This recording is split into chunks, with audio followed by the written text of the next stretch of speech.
नमस्कार, मैं हूं आपके साथ सुनहरा। बुलेटिन की शुरुआत करते हैं। उत्तर प्रदेश के बीजेपी प्रदेश अध्यक्ष और राष्ट्रीय परिषद सदस्यों की आधिकारिक घोषणा जो है हो चुकी है। आपको बता दें, कार्यक्रम का आयोजन किया गया जिसमें मुख्यमंत्री योगी आदित्यनाथ शामिल हुए। इसमें जो है अध्यक्ष की घोषणा की गई है, जब बना लिए गए हैं। पंकज को जो है बनाया गया है बीजेपी के प्रदेश अध्यक्ष की घोषणा में अध्यक्ष।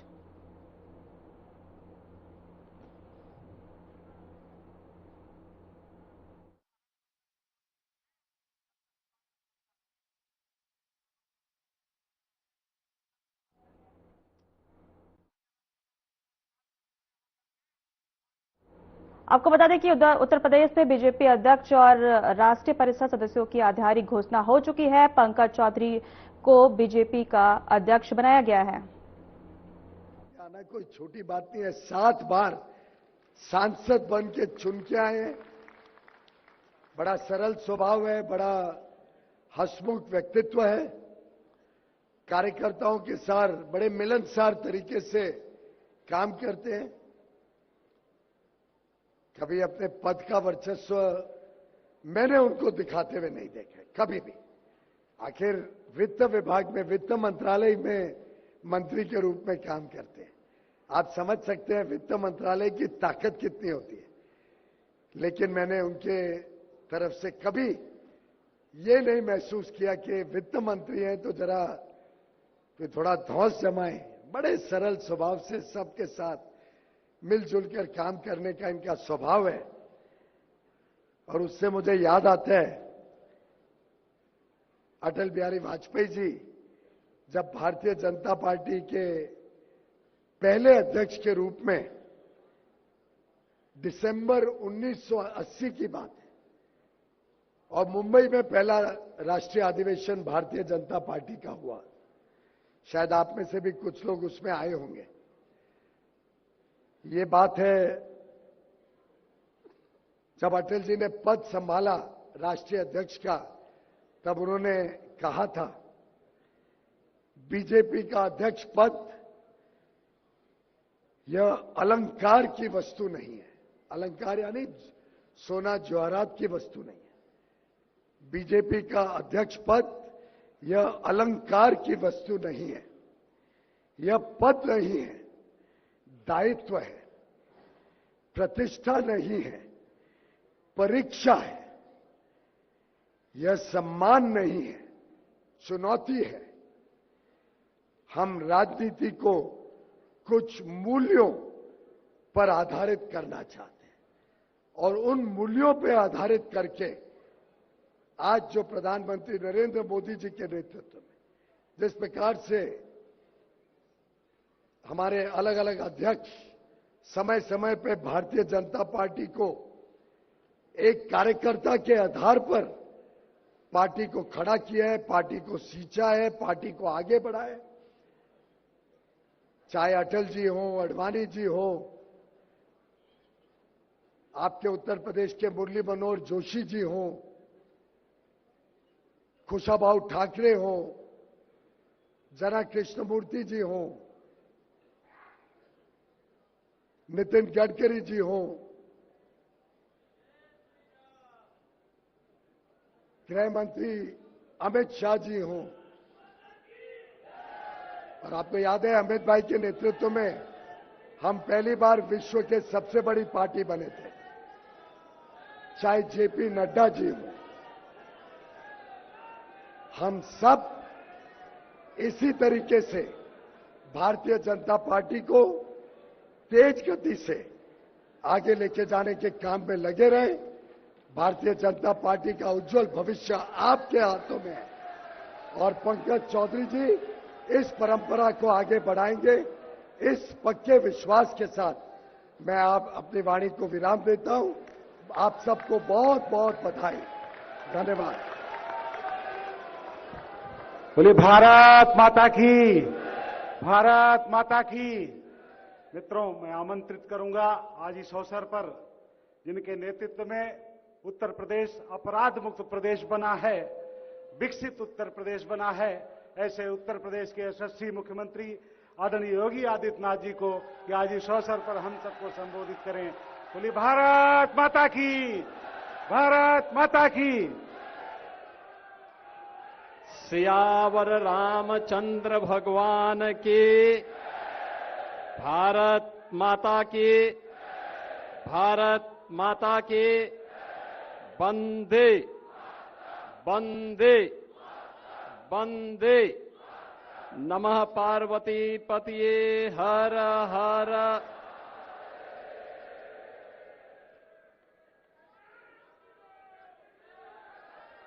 भारतीय जनता पार्टी के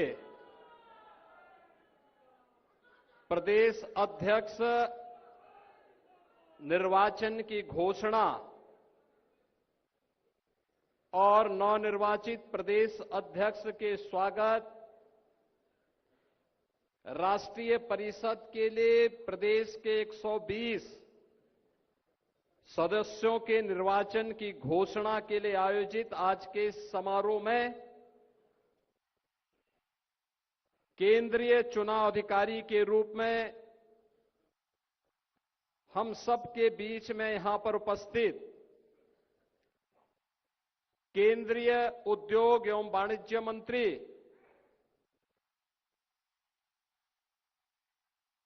माननीय श्री पीयूष गोयल जी,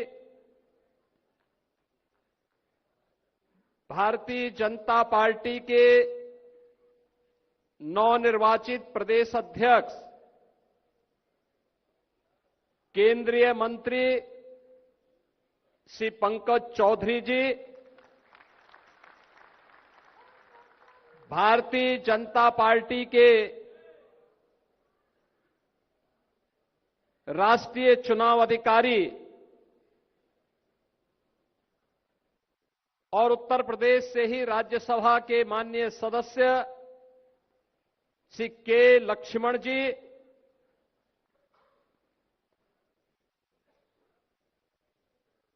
भारतीय जनता पार्टी के निवर्तमान प्रदेश अध्यक्ष चौधरी भूपेंद्र सिंह जी, उत्तर प्रदेश सरकार में मंत्रिमंडल के मेरे वरिष्ठ सहयोगी उप मुख्यमंत्री द्वय श्री केशव प्रसाद मौर्य जी, श्री ब्रजेश पाठक जी, प्रदेश चुनाव अधिकारी डॉक्टर महेंद्र नाथ पांडे जी, राष्ट्रीय महामंत्री श्री अरुण सिंह जी, डॉक्टर राधा मोहन दास अग्रवाल जी, प्रदेश संगठन के महामंत्री माननीय श्री धर्मपाल जी, राष्ट्रीय उपाध्यक्ष और पूर्व प्रदेश अध्यक्ष डॉक्टर लक्ष्मीकांत वाजपेयी जी, राष्ट्रीय उपाध्यक्ष श्रीमती रेखा वर्मा जी, तारिक मंसूर जी, राष्ट्रीय मंत्री श्री सुरेंद्र नागर जी, केंद्रीय मंत्री श्री बीएल वर्मा जी, पूर्व प्रदेश अध्यक्षगण डॉक्टर रमापति राम त्रिपाठी जी, सूर्य प्रताप शाही जी, स्वतंत्र देव सिंह जी, भारतीय जनता पार्टी के सभी केंद्रीय और प्रदेश के साथ ही मंडल स्तर से जुड़े हुए सभी हमारे पदाधिकारीगण, प्रदेश के कोने कोने से आए हुए सभी उपस्थित बहन और भाइयों, मैं सबसे पहले नवनिर्वाचित प्रदेश अध्यक्ष के रूप में श्री पंकज चौधरी जी का आप सभी कार्यकर्ताओं की ओर से हृदय से स्वागत करता हूं, अभिनंदन करता हूं।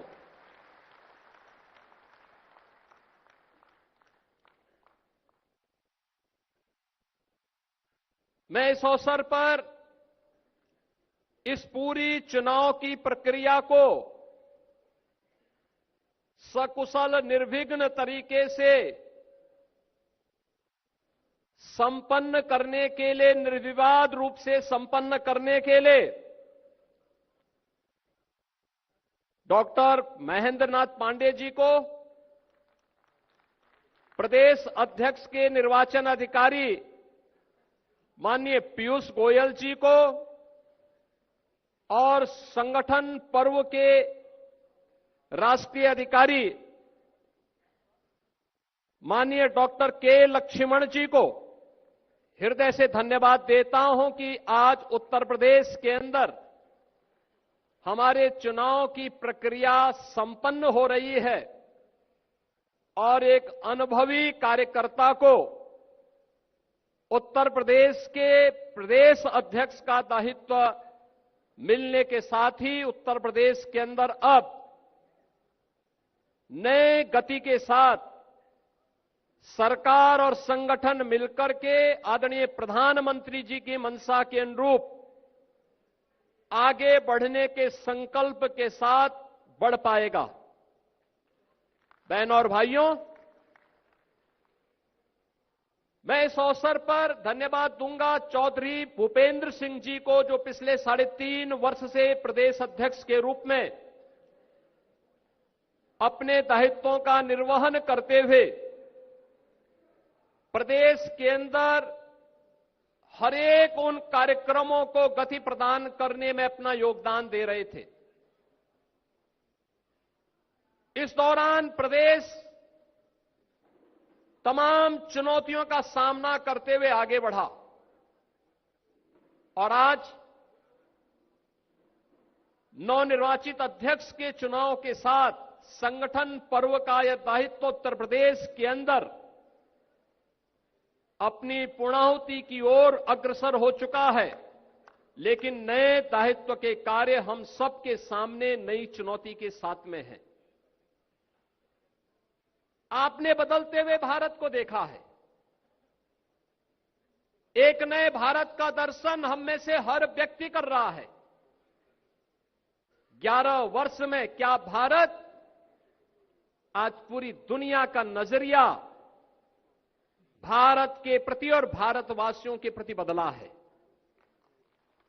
जो लोग आज से 11 वर्ष पहले भारत को कमतर आंकने का प्रयास करते थे, हे जिससे देखते थे, आज उन्हें भारत के अंदर विश्व नेतृत्व नजर आता है। आज उन्हें भारत पर गौरव की अनुभूति होती है। आज भारत वैश्विक संतुलन का कार्य कर रहा है और बिना रुके, बिना डिगे, बिना झुके अपनी यात्रा को आगे बढ़ाने का कार्य कर रहा है। और ये हमारा सौभाग्य है, इस नए भारत को पिछले 11 वर्ष से अधिक समय से दुनिया के सबसे यशस्वी नेता आदरणीय प्रधानमंत्री के रूप में श्री नरेंद्र मोदी जी का नेतृत्व और मार्गदर्शन प्राप्त हो रहा है। उत्तर प्रदेश के अंदर पिछले 8 साढ़े 8 वर्ष के अंदर जो कुछ भी परिवर्तन हम करने में सफल हुए हैं, ये आदरणीय प्रधानमंत्री जी का मार्गदर्शन और नेतृत्व ही है। डबल इंजन सरकार की डबल स्पीड की ताकत है। एक एक कार्यकर्ता की मेहनत और परिश्रम का परिणाम है कि उत्तर प्रदेश के बारे में जो परसेप्शन था, उस परसेप्शन को हमने दूर किया। बीमारू राज्य के धब्बे से उत्तर प्रदेश को मुक्त करके रेवेन्यू सरप्लस स्टेट के रूप में उत्तर प्रदेश को दुनिया के सामने, देश के सामने स्थापित किया। आज उत्तर प्रदेश दंगा मुक्त है, माफिया मुक्त है, अपराध मुक्त है। आज उत्तर प्रदेश टूरिज्म का, इन्वेस्टमेंट का देश के बेहतरीन राज्यों में से अपने आप को एक साबित कर सकता है और बेधड़क उत्तर प्रदेश के अंदर उस प्रकार के निवेश आए हैं, आ रहे हैं। कोई कल्पना कर सकता है कि अकेले उत्तर प्रदेश में इन 8.5 वर्ष में 9.25 लाख नौजवानों को सरकारी नौकरी बिना भेदभाव के प्राप्त हुई है।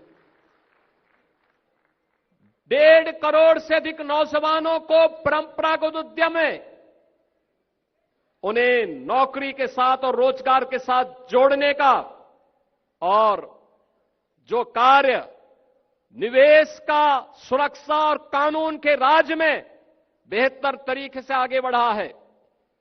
15 लाख करोड़ रुपए से अधिक के निवेश की योजनाएं जमीनी धरातल पर उतरी हैं और 6 लाख से अधिक की परियोजनाएं हमारे पास वर्तमान में तैयार है, जिसका हमें ग्राउंड ब्रेकिंग की तैयारी करनी है, जिसको लेकर के हम आगे बढ़ रहे हैं।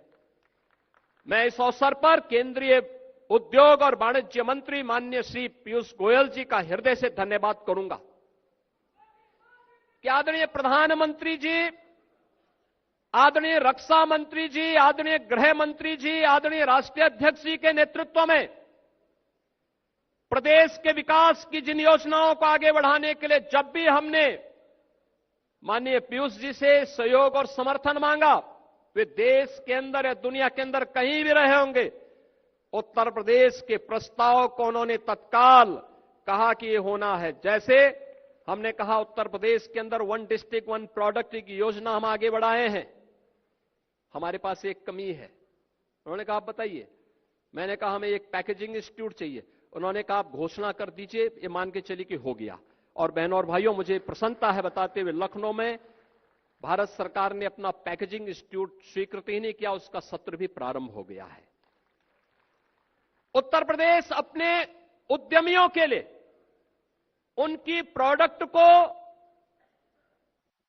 शोकेसिंग कर सके, दुनिया के बाजार में पहुंचा सके।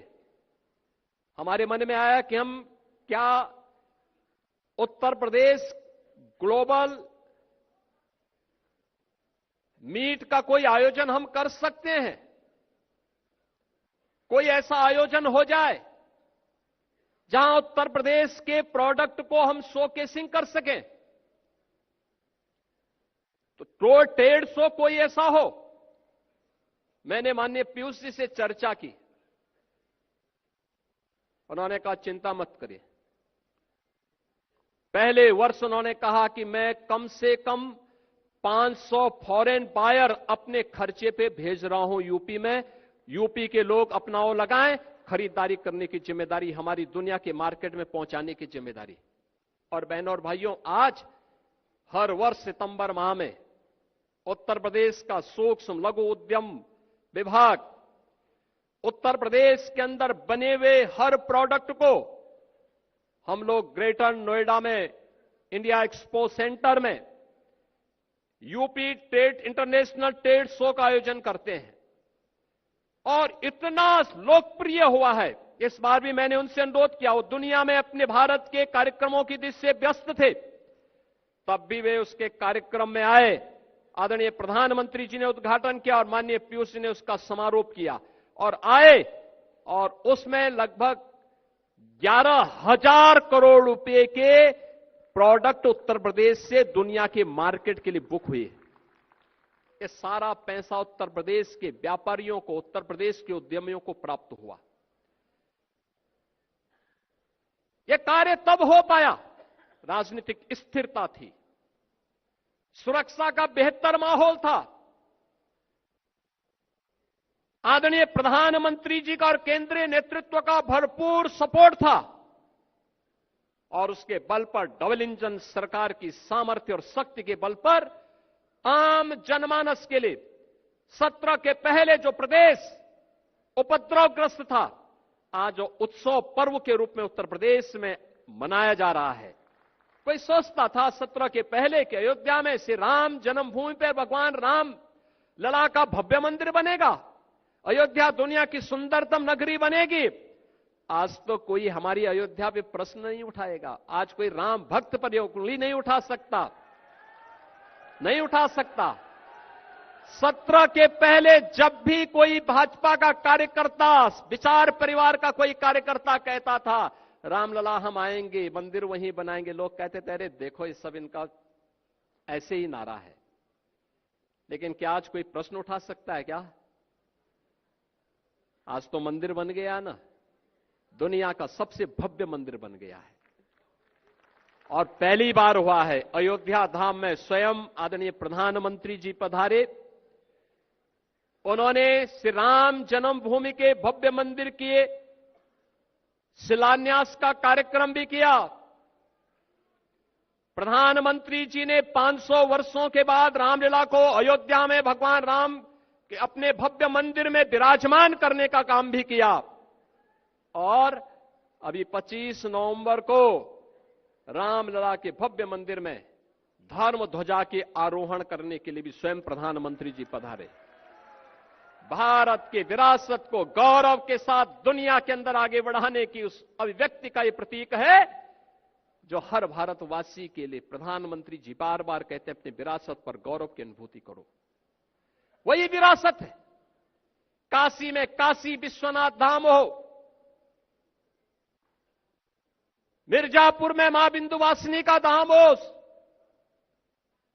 या फिर सीतापुर में नेमिष तीर्थ के पुनरुद्धार का कार्य हो, अयोध्या में श्री राम जन्मभूमि का हो, श्रावस्ती, कुशीनगर, कपिलवस्तु, कौशांबी या अन्य उन क्षेत्रों में भगवान बुद्ध से जुड़े हुए तीर्थ स्थलों के पुनरुद्धार का कार्य हो, सारनाथ समेत उन सभी स्थलों के लिए जहां पर भी भगवान बुद्ध से जुड़े हुए तीर्थ स्थल मौजूद हैं। पश्चिम में सुख तीर्थ हो जो पहली भागवत भूमि के रूप में है, या मथुरा, वृंदावन, बरसाना, गोकुल, गोवर्धन, इन सभी तीर्थों को वैश्विक मानचित्र पर पुनर्स्थापना का कार्य आज प्रभावी ढंग से डबल इंजन सरकार उसी प्रभावी तरीके से आगे बढ़ाने का काम कर रही है। बहनों और भाइयों, यह काम इसलिए हो पा रहा है क्योंकि जनमानस को भी विश्वास है सरकार करेगी, अच्छा करेगी। आज उत्तर प्रदेश का इंफ्रास्ट्रक्चर, कोई सोचता था पहले बिजली नहीं आती थी क्योंकि 17 के पहले जो लोग प्रदेश की कमान जिनके हाथों में थी वे अंधेरे में रहने के व्यस्त थे, क्योंकि डकैती तो अंधेरे में ही पड़ती है, इसलिए बिजली नहीं दी जाती थी। हम लोग जब 17 में आए थे तो ऊर्जा मंत्री के रूप में पीयूष जी थे। फिलहाल हमारे खास कार्यक्रम में इतना ही। नमस्कार।